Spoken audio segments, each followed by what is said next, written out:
Assalamualaikum warahmatullahi wabarakatuh. Halo semuanya, selamat datang di channel ini, tempat dimana kalian bisa belajar dengan santai namun tetap berisi. Oke, perkenalkan, nama saya Diat Ahkof dari Fakultas Agama Islam, Prodi Pendidikan Agama Islam, Universitas Muhammadiyah Profesor Dr. Hamka, dengan NIM 230701503. Oke, pada video kali ini kita bakal ngebahas topik yang penting banget nih, terutama buat kamu yang sedang kuliah di bidang pendidikan atau yang ingin menjadi seorang guru. Kalian pernah berpikir nggak sih, kenapa si A cepet banget ngehafalnya, sedangkan si B itu lebih berpikir dahulu menggunakan logikanya? Nah, di video kali ini kita bakal ngejelasin kenapa bisa menjadi seperti itu. Jadi dalam video kali ini kita bakal ngebahas topik tentang teori-teori dalam pembelajaran, khususnya atau lebih tepatnya 4 teori besar yang paling sering dipakai dalam dunia pendidikan. Yuk simak videonya. Kita masuk pada teori yang pertama, yaitu teori behaviorisme. Dalam teori ini, belajar merupakan suatu perubahan perilaku yang dapat diamati secara langsung atau dari luar, dari lingkungannya.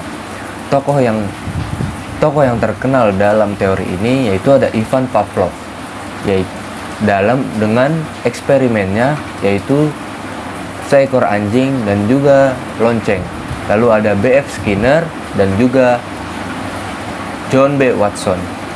Nah, prinsip utama dalam teori ini yaitu belajar merupakan suatu perubahan perilaku yang dapat diamati secara langsung. Yang kedua, adanya reinforcement atau penguatan apabila kita melakukan suatu tindakan atau perilaku yang baik atau dapat dihargai oleh orang.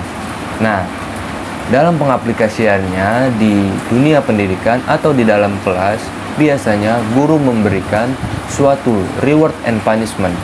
Reward itu berupa penghargaan atau hadiah yang diberikan oleh guru kepada siswa apabila siswa tersebut dapat menjawab soal atau melakukan kebaikan. Nah, kalau punishment kebalikan dari reward, di mana siswa atau murid diberikan hukuman atas tindakan yang dilakukannya. Nah, hukuman yang diberikan ini bukan hukuman yang terlalu menyengsarakan atau membuat si siswa ini trauma. Namun, punishment yang diberikan ini untuk menunjukkan atau memberitahu bahwa sesuatu yang dia lakukan itu salah. Kita masuk pada teori yang kedua, yaitu teori kognitivisme.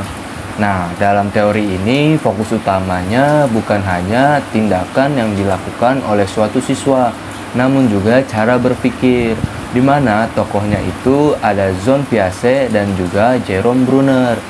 Prinsip utama dalam teori ini yaitu belajar merupakan suatu tindakan aktif, bukan pasif, di mana seorang siswa atau murid berpikir, mencerna suatu informasi dalam pikirannya.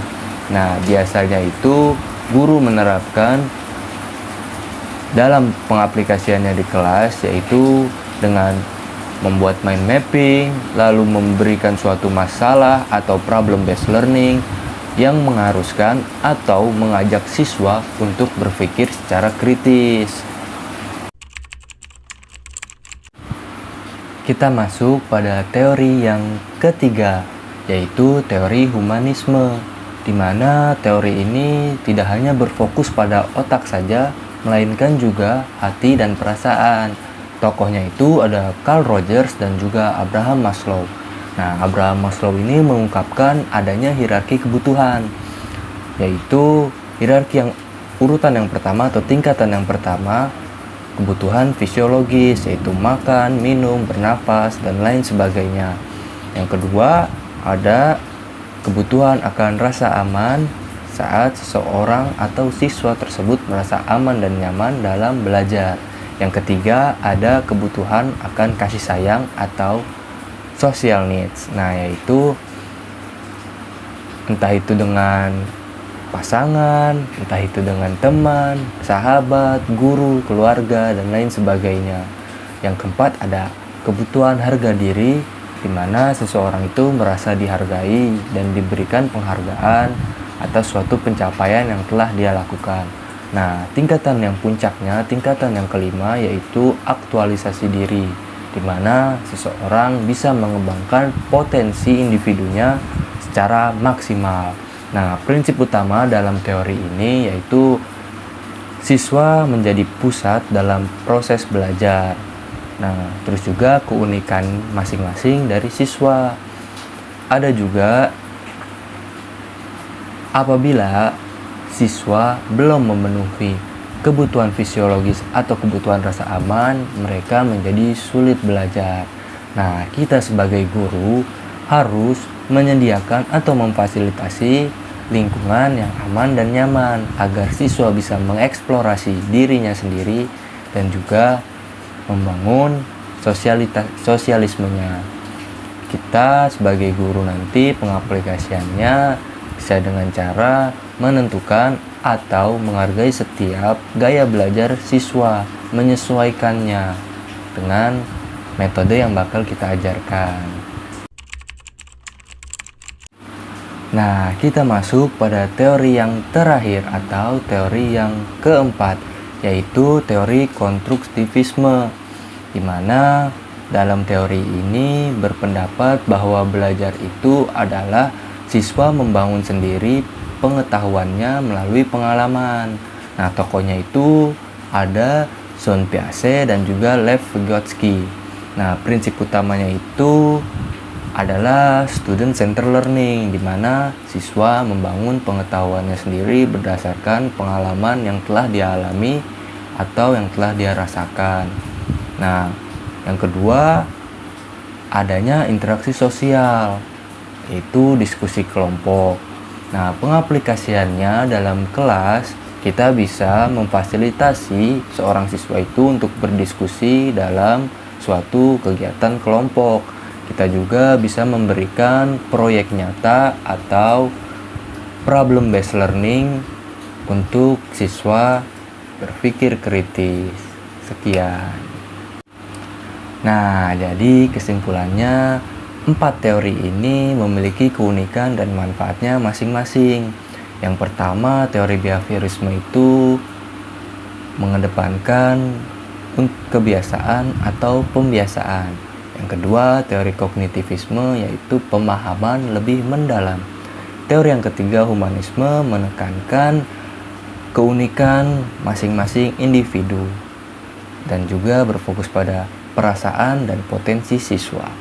Yang keempat, ada teori konstruktivisme, di mana siswa ini difokuskan atau lebih berfokus pada siswa sendiri, siswa secara mandiri mencari pengetahuannya. Nah, kita sebagai guru bisa menggabungkan teori ini sesuai kebutuhan dan konteksnya. Nah, jadi kalau kalian suka video ini, tolong di like, comment, and subscribe. Sekian dari saya, kurang dan lebih mohon maaf. Nun wal kolami wa masturun fastabibul khairat. Assalamualaikum warahmatullahi wabarakatuh. Dadah.